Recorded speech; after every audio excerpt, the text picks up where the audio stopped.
আগের গল্পের কমেন্ট সেকশনে কয়েকজন ভূতের গল্প শুনতে চেয়েছিলেন, তাই আজ মজলিসি আড্ডার ঠেক নিয়ে এসেছে সত্যজিৎ রায়ের ভূতের গল্প অনাথ বাবুর ভয়।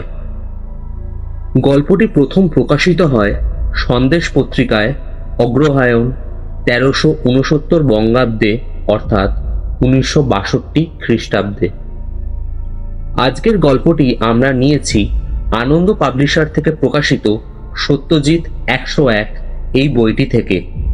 প্রধান চরিত্রে গল্পের কথক সীতেশ এবং অনাথ বাবু, গল্প পাঠ এবং অন্যান্য চরিত্রে আমি সায়ক।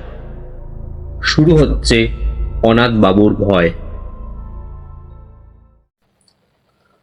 অনাথ বাবুর সঙ্গে আমার আলাপ ট্রেনের কামরায়। আমি যাচ্ছিলাম রঘুনাথপুর হাওয়া বদলের জন্য। কলকাতার খবরের কাগজের আপিসে চাকরি করি। গত কমাস ধরে কাজের চাপে দম বন্ধ হবার উপক্রম হয়েছিল। তাছাড়া আমার লেখার শখ, দু একটা গল্পের প্লটও মাথায় ঘুরছিল, কিন্তু এত কাজের মধ্যে কি আর লেখার ফুরসত জোটে? তাই আর 7-5 না ভেবে 10 দিনের পাওয়া ছুটি আর দিস্তেখানে কাগজ নিয়ে বেরিয়ে পড়লাম। এত জায়গা থাকতে রঘুনাথপুর কেন, তারও অবশ্যই একটা কারণ আছে। ওখানে বিনা খরচায় থাকার একটা ব্যবস্থা জুটে গেছে।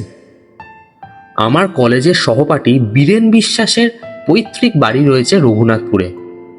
কফি হাউসে বসে ছুটিতে কোথায় যাওয়া যায় এই আলোচনা প্রসঙ্গে বীরেন খুব খুশি হয়ে ওর বাড়িটা অফার করে বলল, আরে আমিও যেতুম, কিন্তু আমার এদিকে যা ঝামেলা বুঝতেই তো পারছিস ভাই।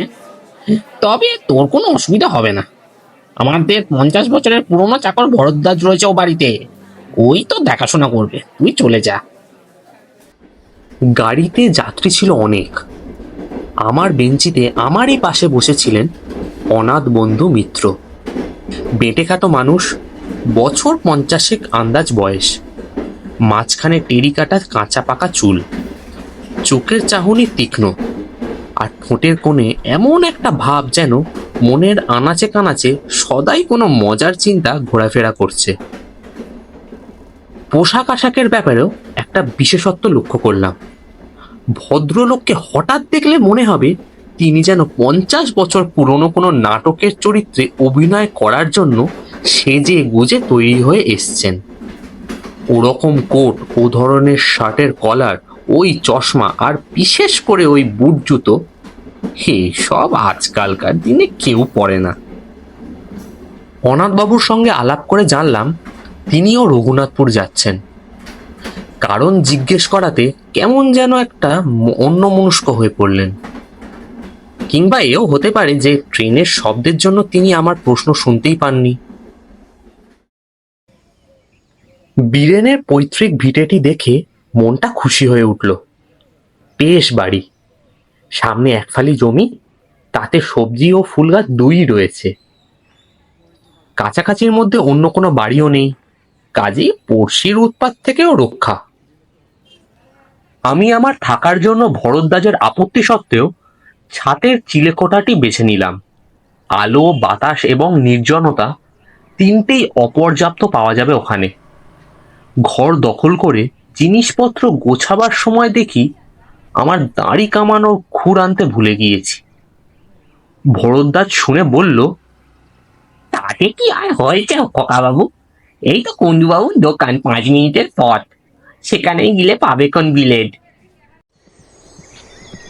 বিকেল 4টে নাগাদ চাটা খেয়ে কুণ্ডুবাবুর দোকানের উদ্দেশ্যে বেরিয়ে পড়লাম।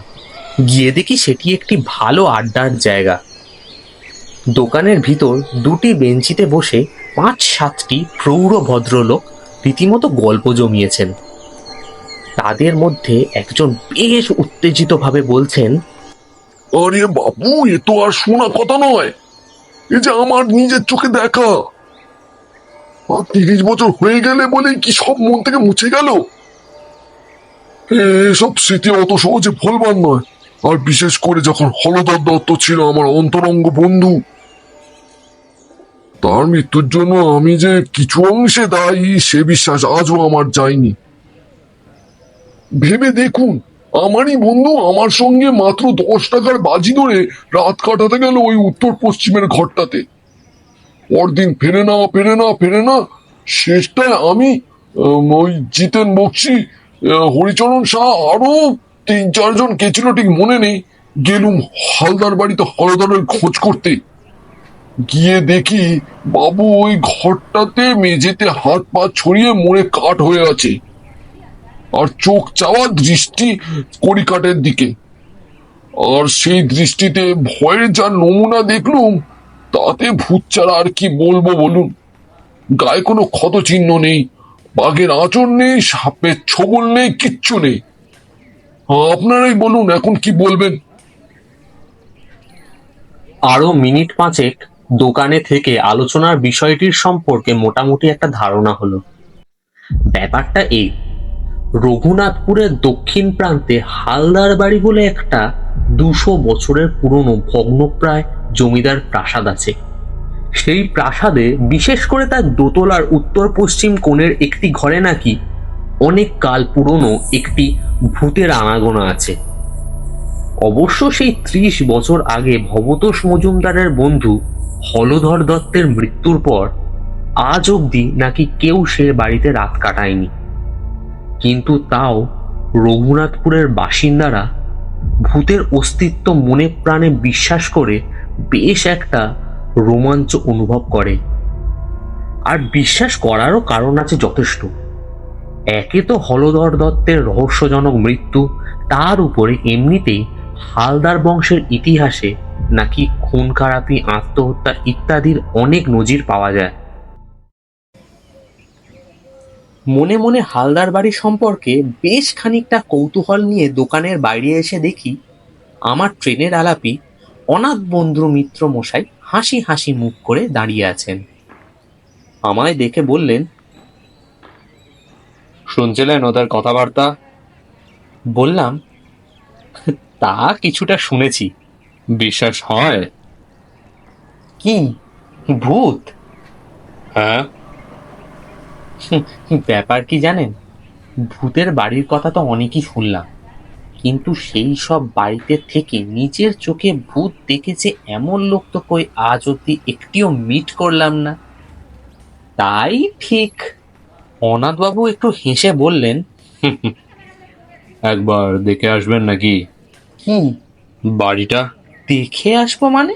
ও, বাইরে থেকে আর কি, বেশি দূর তো নয়, বড় জোর মাইল খানেক। এই রাস্তা দিয়ে সোজা গিয়ে জোড়াশিব মন্দিরে ছাড়িয়ে ডান হাতি রাস্তা ঘুরে পোয়াটাক পথ। ভদ্রলোককে বেশ ইন্টারেস্টিং লাগছিল। আর তাছাড়া এত তাড়াতাড়ি বাড়ি ফিরে গিয়ে কি করব, তাই চললাম তার সঙ্গে। হালদারদের বাড়িটা দূর থেকে দেখা যায় না, কারণ বাড়ির চারপাশে বড় বড় গাছের জঙ্গল। তবে বাড়ির গেটের মাথাটা দেখা যেতে থাকে পৌঁছানোর প্রায় 10 মিনিট আগে থেকেই। বিরাট ফটক, মাথার উপর ভগ্নপ্রায় নহবতখানা। ফটকের ভেতর দিয়ে বেশ খানিক দূর রাস্তা গিয়ে তবে সদর দালান। 2-3টে মূর্তি আর ফোয়ারার ভগ্নাবশেষ দেখে বুঝলাম যে বাড়ির আর ফটকের মাঝখানের এই জায়গাটা আগে বাগান ছিল। বাড়িটি অদ্ভুত, কারুকার্যের কোনো বাহার নেই তার কোনো জায়গায়। কেমন যেন একটা বেঢপ চৌকো চৌকো ভাব। বিকেলের পড়ন্ত রোদ এসে পড়েছে তার শ্যাওলাবৃত দেওয়ালে। মিনিট খানেক চেয়ে থাকার পর অনাথবাবু বললেন, আমি যতদূর জানি রোদ থাকতে ভূত বেরোয় না। তারপর আমার দিকে চেয়ে চোখ টিপে বললেন, একবার চট করে সেই ঘরটা দেখে হলে হতো না? সেই উত্তর পশ্চিমের ঘর, যে ঘরে? হ্যাঁ, যে ঘরে হলধর দত্তের মৃত্যু হয়েছিল। ভদ্রলোকের তো এসব ব্যাপারে দেখছি একটু বাড়াবাড়ি রকমের আগ্রহ। অনাথবাবু বোধহয় আমার মনের ভাব আঁচ করতে পেরেই বললেন, খুব আশ্চর্য লাগছে তাই না? আসলে কি জানেন, আপনাকে বলতে দ্বিধা নেই, আমার রঘুনাথপুরে আসার একমাত্র কারণ হলো ওই বাড়িটা। বটে? আগে হ্যাঁ, ওটা যে ভূতের বাড়ি আমি কলকাতায় থাকতে সে খবরটা পেয়ে ওই ভূতটিকে দেখার জন্য এখানে এসেছি। আপনি সেদিন ট্রেনে আমাকে আসার কারণটা জানতে চাইলেন, আমি উত্তর না দিয়ে অভদ্রতা করলাম বটে, কিন্তু মনে মনে স্থির করেছিলাম যে উপযুক্ত সময় এলে, অর্থাৎ আপনি কিরম লোক সেটা আর একটু জেনে নিয়ে আসল কারণটা নিজেই বলে দেব। কিন্তু তাই বলে ভূতের পিছনে ধাওয়া করে একেবারে কলকাতা ছেড়ে? বলছি বলছি, ব্যস্ত হবেন না। আমার কাজটা সম্বন্ধেই তো বলা হয়নি এখনো আপনাকে। আসলে আমি ভূত সম্পর্কে একজন বিশেষজ্ঞ। আজ 25 বছর ধরে এ ব্যাপারে আমি বিস্তর রিসার্চ করছি। শুধু ভূত কেন, ভূত, প্রেত, পিশাচ, ডাকিনী, যোগিনী, ভ্যাম্পায়ার, ওয়ারবুলফ, ভুডুইজম ইত্যাদি যা কিছু আছে তার সম্বন্ধে বইয়ে যা লেখা তার সবই প্রায় পড়ে ফেলেছি।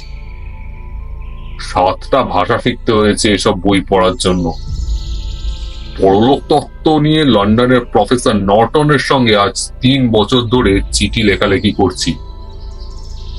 আমার লেখা প্রবন্ধ বিলেতের সব নাম করা কাগজে বেরিয়েছে। আপনার কাছে বড়াই করে কি লাভ বলুন? তবে এটুকু বলতে পারি যে এ দেশে এ ব্যাপারে আমার চেয়ে বেশি জ্ঞানী লোক বোধহয় আর নেই। ভদ্রলোকের কথা শুনে তিনি যে মিথ্যে বলছেন বা বাড়িয়ে বলছেন এটা আমার একবারও মনে হয় না। বরং তার সম্বন্ধে খুব সহজেই একটা বিশ্বাস ও শ্রদ্ধার ভাব জেগে উঠল। অনাথবাবু একটুক্ষণ চুপ করে থেকে বললেন, ভারতবর্ষে অন্তত 300 ভূতের বাড়িতে আমি রাত কাটিয়েছি। বলেন কি? হ্যাঁ, আর সেসব কিরম জায়গায় জানেন? জব্বলপুর, কার্শিয়াং, চেরাপুঞ্জি, কাঁথি, কাটোয়া, যোধপুর, আজিমগঞ্জ, হাজারিবাগ, সিউড়ি, বারাসাত, আর কত চাই। 56টা ডাক বাংলো আর কম করে 30টা নীলকুঠিতে আমি রাত্রি যাপন করেছি। এছাড়া কলকাতা এবং তার কাছাকাছির মধ্যে অন্তত 50খানা বাড়ি তো আছেই।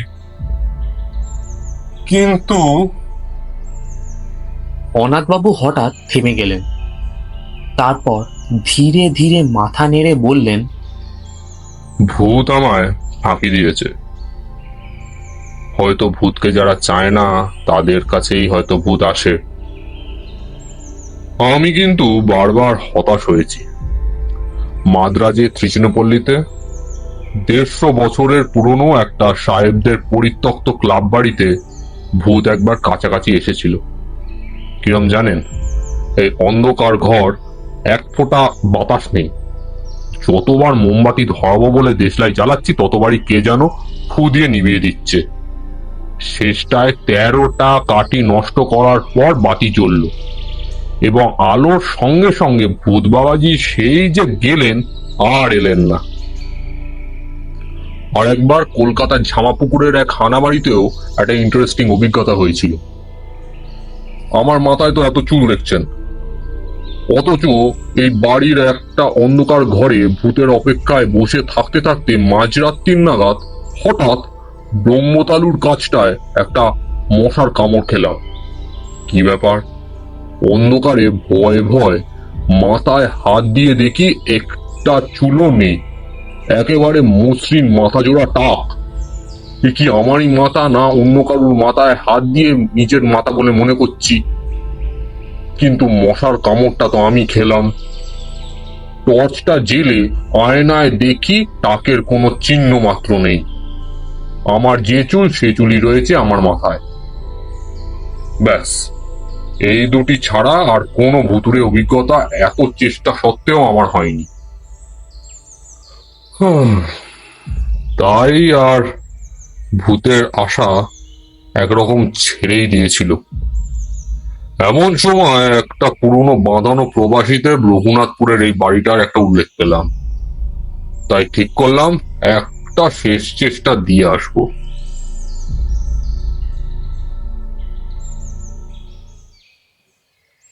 অনাথবাবুর কথা শুনতে শুনতে কখন যে বাড়ির সদর দরজায় এসে পড়েছি সে খেয়াল ছিল না। ভদ্রলোক তার ট্যাঙ্ক ঘড়িটা দেখে বললেন, আজ 5টা 31 সূর্যাস্ত। এখন 5:15। চলুন, রোদ থাকতে থাকতে এবার ঘরটা দেখে আসি। ভূতের নেশাটা বোধ হয় সংক্রামক, কারণ আমি অনাথবাবুর প্রস্তাবে কোনো আপত্তি করলাম না, বরঞ্চ বাড়ির ভেতরটা আর বিশেষ করে দোতলার ওই ঘরটা দেখবার জন্য বেশ একটা আগ্রহ হচ্ছিল।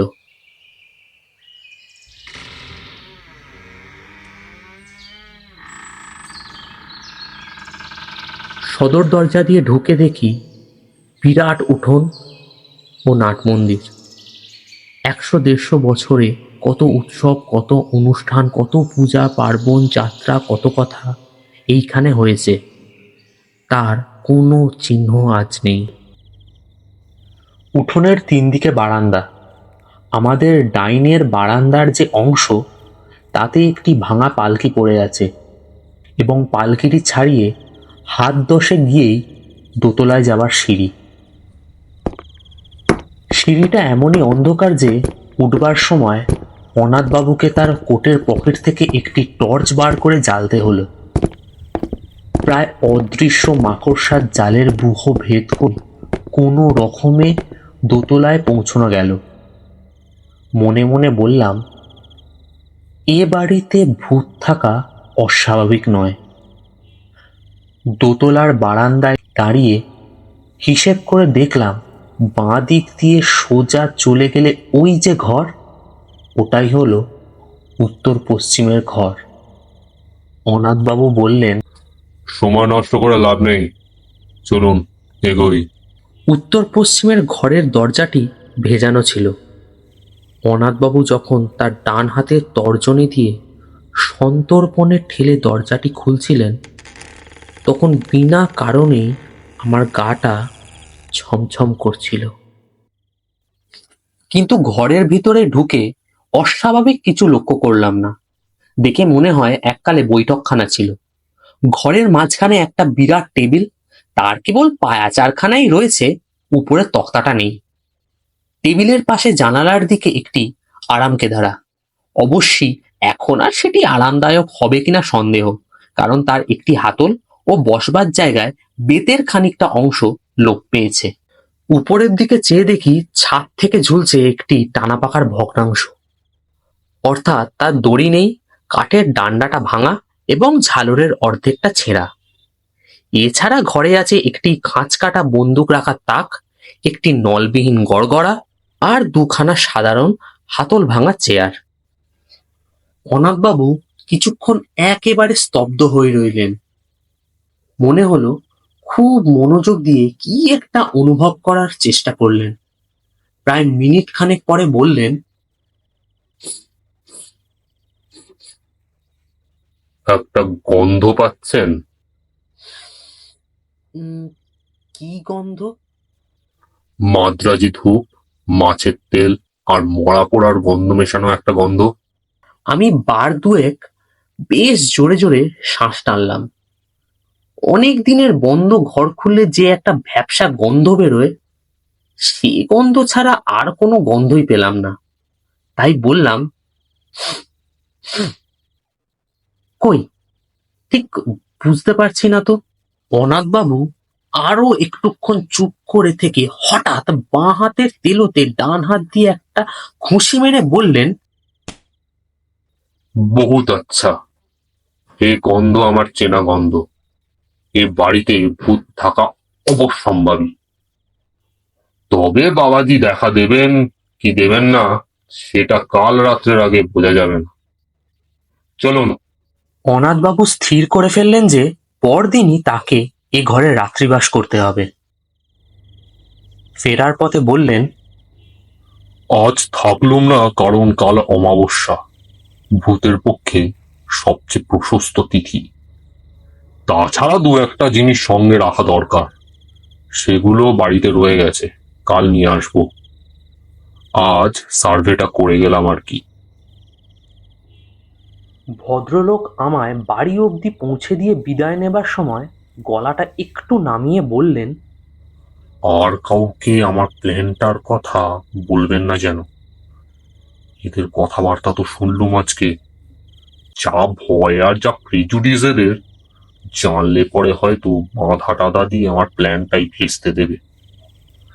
আর হ্যাঁ, আর একটা কথা, আপনাকে সঙ্গে যেতে বললুম না বলে কিছু মনে করবেন না, বুঝলেন?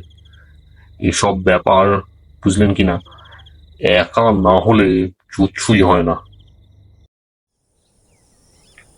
পরদিন দুপুরে কাগজ কলম নিয়ে বসলেও লেখা বেশি দূর এগোলো না। মন পড়ে রয়েছে হালদার বাড়ির ওই উত্তর পশ্চিমের ঘরটায়। আর রাত্রে অনাথবাবুর কি অভিজ্ঞতা হবে সেই নিয়ে একটা অশান্তি আর উদ্বেগ রয়েছে মনের মধ্যে।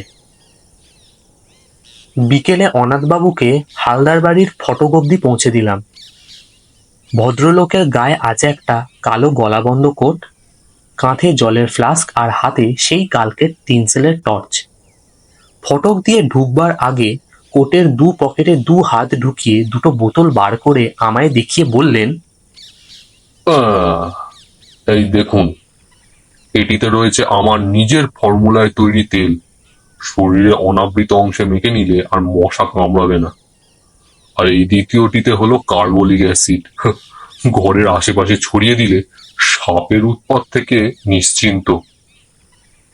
এই বলে বোতল 2টো পকেটে পুরে টর্চটা মাথায় ঠেকিয়ে আমায় একটা সেলাম ঠুকে ভদ্রলোক বুট জুতো খটখটিয়ে হালদার বাড়ির দিকে চলে গেলেন।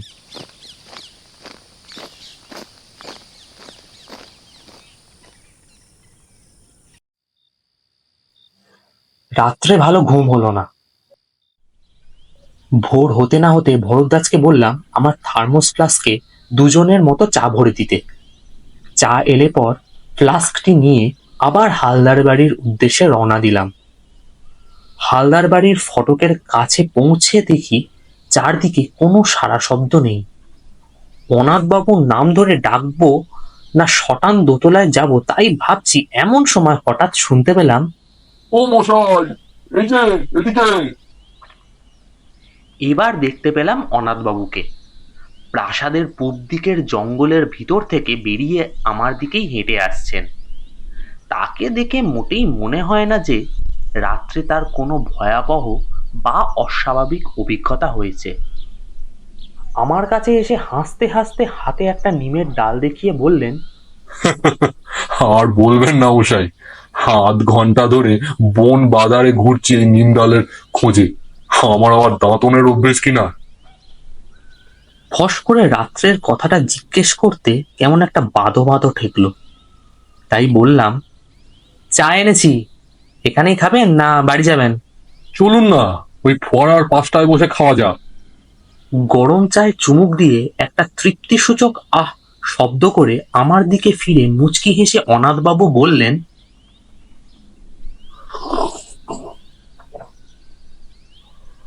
আহ খুব কৌতূহল হচ্ছে না? আমি আমতা আমতা করে বললাম, হ্যাঁ মানে তা একটু। বেশ, তবে বলছি শুনুন, গোড়াতেই বলে রাখি, এক্সপিডিশন হাইলি সাকসেসফুল। আমার এখানে আসা সার্থক হয়েছে মশাই। অনাথবাবু এক মগ চা শেষ করে দ্বিতীয় মগ ঢেলে তার কথা শুরু করলেন।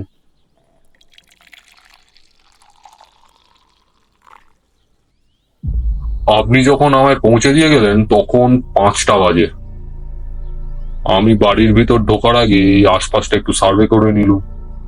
অনেক সময় ভূতের চেয়ে জ্যান্ত মানুষ বা জানোয়ার থেকে উপদ্রবের আশঙ্কা বেশি থাকে। যাই হোক, দেখলুম কাছাকাছির মধ্যে সন্দেহজনক কিছুই নেই। বাড়িতে ঢুকে একতলার ঘরগুলোর মধ্যে যেগুলো খোলা হয়েছে সেগুলোও একবার দেখে নিলুম।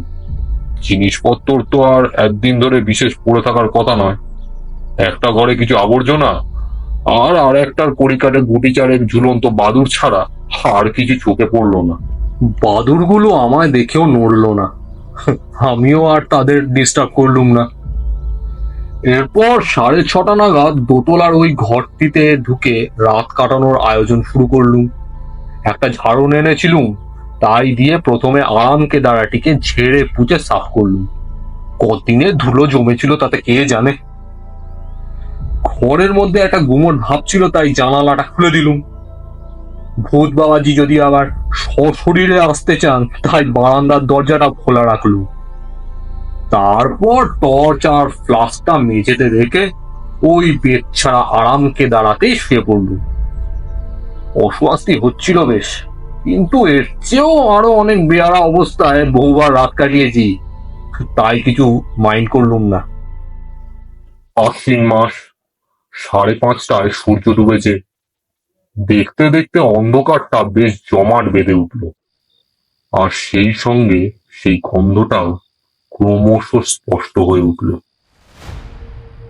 আমি এমনিতে খুব ঠান্ডা মেজাজের মানুষ, বুঝলেন, সহজে বড় একটা এক্সাইটেড হই না। কিন্তু কাল যেন ভেতরে ভেতরে বেশ একটা উত্তেজনা অনুভব করছিল। সময়টা ঠিক বলতে পারি না, তবে আন্দাজ মনে হয় 9টা কি 9:30 নাগাদ জানলা দিয়ে একটা জোনাকি ঘরে ঢুকেছিল। সেটা মিনিট খানেক ঘোরাঘুরি করে আবার জানলা দিয়েই বেরিয়ে গেল। তারপর কখন যে শিয়াল ঝিঝির ডাক থেমে গেছে আর কখন যে আমি ঘুমিয়ে পড়েছি সে খেয়াল নেই। ঘুমটা ভাঙলো একটা শব্দে, ঘড়ির শব্দ। ঢং ঢং করে 12টা বাজলো।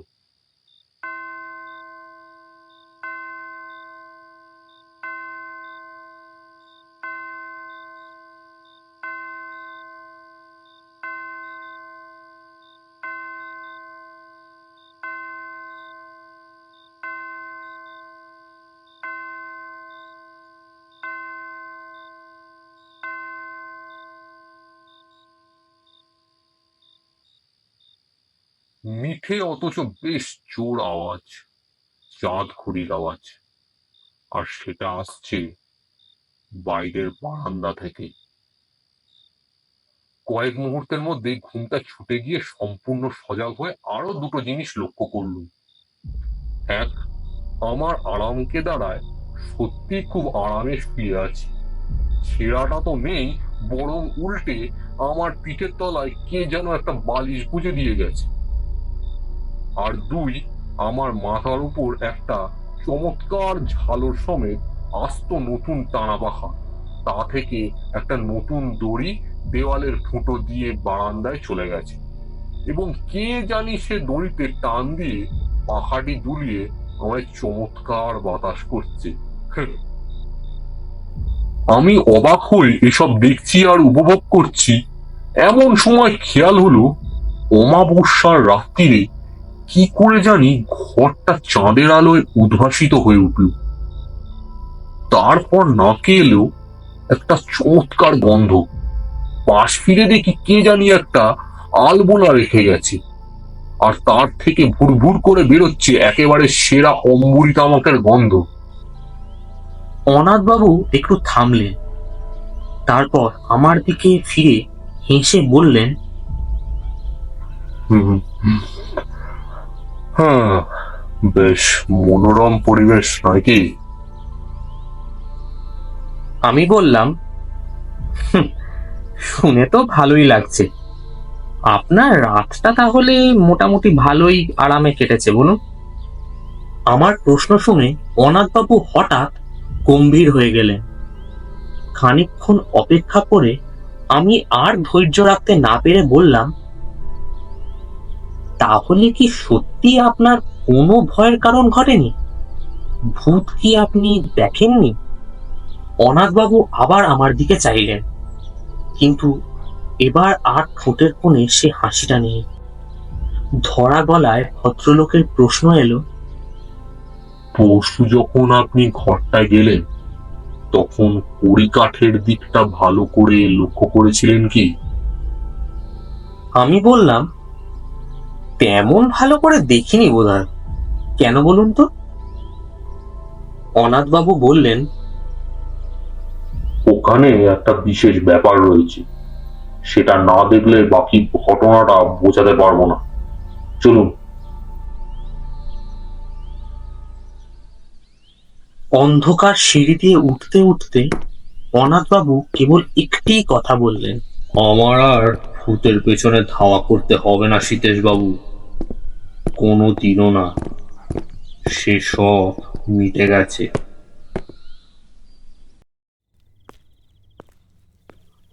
বারান্দা দিয়ে যাওয়ার পথে ঘড়িটার দিকে চেয়ে দেখলাম সেরকমই ভাঙা অবস্থা। ঘরের দরজার সামনে পৌঁছে অনাথবাবু বললেন, চলুন। দরজাটা ভেজানো ছিল। আমি হাত দিয়ে ঠেলে ঘরের মধ্যে ঢুকলাম। তারপর দুপা এগিয়ে মেঝের দিকে চোখ পড়তেই আমার সমস্ত শরীরে একটা বিস্ময় ও আতঙ্কের শিহরণ খেলে গেল। বুট জুতো পরা ও কে পড়ে আছে মেঝেতে, আর বারান্দার দিক থেকে কার অট্টহাসি হালদার বাড়ির আনাচে কানাচে প্রতিধ্বনিত হয়ে আমার রক্ত জল করে আমার জ্ঞান বুদ্ধি চিন্তা সব লোপ পাইয়ে দিচ্ছে। তাহলে কি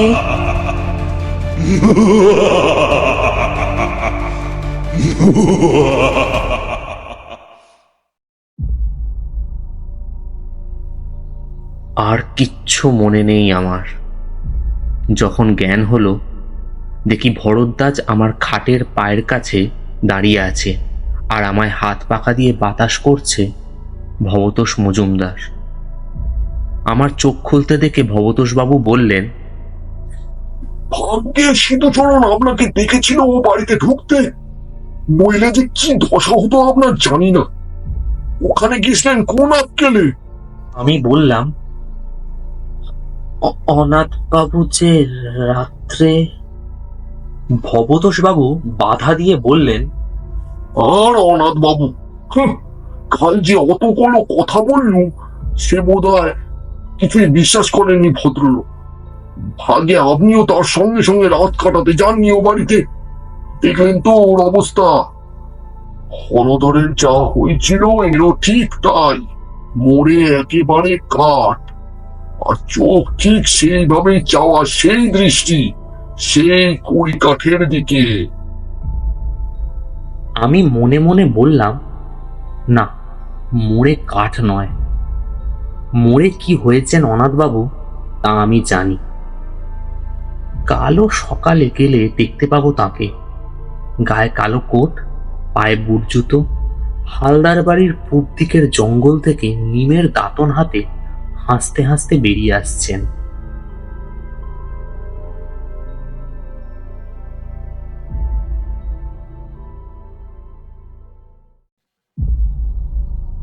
শুনলেন সত্যজিৎ রায়ের লেখা অনাথ বাবুর ভয়। গল্প পাঠ অনাথ বাবুর চরিত্রে এবং সমগ্র পরিচালনায় আমি সায়ক। এই গল্পের সাউন্ড ডিজাইনও আমি করেছি। পোস্টার ডিজাইন ভঞ্জস আর্ট। কেমন লাগলো আজকের গল্প জানাতে ভুলবেন না আমাদের কমেন্ট সেকশনে, এবং ভালো লেগে থাকলে অবশ্যই লাইক করবেন এবং শেয়ার করবেন বন্ধুদের সাথে। আর আমাদের সাপোর্ট করতে চ্যানেলটি অবশ্যই সাবস্ক্রাইব করে দেবেন। তাহলে আজ আসি। আগামী সপ্তাহে আরও একটি নতুন গল্প নিয়ে আসবে মজলিসি আড্ডার ঠেক। হাসতে থাকুন, রোমাঞ্চিত হতে থাকুন এবং সুস্থ থাকুন।